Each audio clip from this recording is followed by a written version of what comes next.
SABC News Online, and joining me in studio is Bongi Mogale. She's the production editor of SABC News Digital News. That is very good morning to you, Bongi. Welcome to Newsroom. Thank you, Blaine. Good morning. Firstly, let's just talk about this SABC News website. But one of the main topics is e-tolling, the Supreme Court of Appeal ruling in favor of Sanral. How have you guys been covering it? Oh, we've had to go to town on this one. It's obviously generated a lot of interest with a lot of people. What we've done is we have what we call our lead stories. It's been our lead for some time now. We also have a tag page when we have collected all of the stories that we've done on the e-tolls. We've looked at, say, when the announcement was made from the Supreme Court of Appeals, the reactions to that from both outer, from government, from interested parties. It goes back also because, as we all know, the e-toll saga it's an old one. It's been going on for quite some time, you know.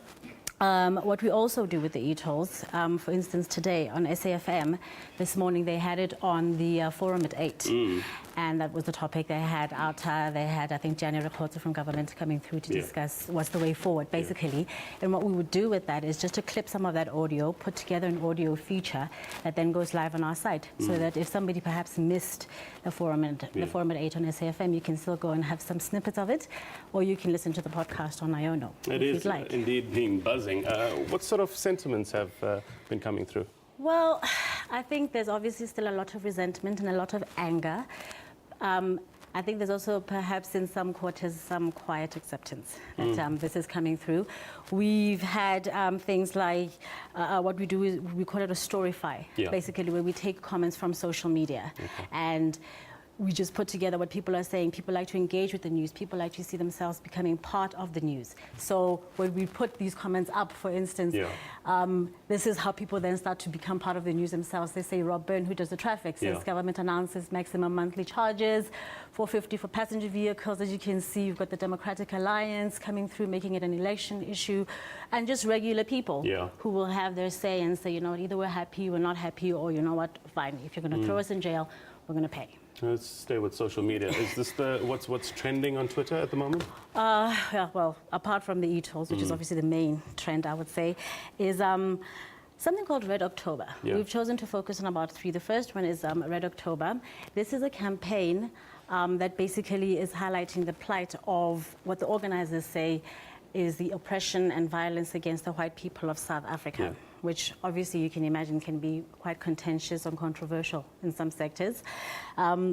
They're also calling on the global community to release red balloons in solidarity with these oppressed white people, and there'll be marches today, I think at around 12:30 this is happening. All right. Another one, which is more on the, well, it's a serious issue because it is about violence, domestic sort of violence happening between people, is Kelly Khumalo, who has been arrested. So that's still a trending topic. She's obviously quite a big superstar in this country.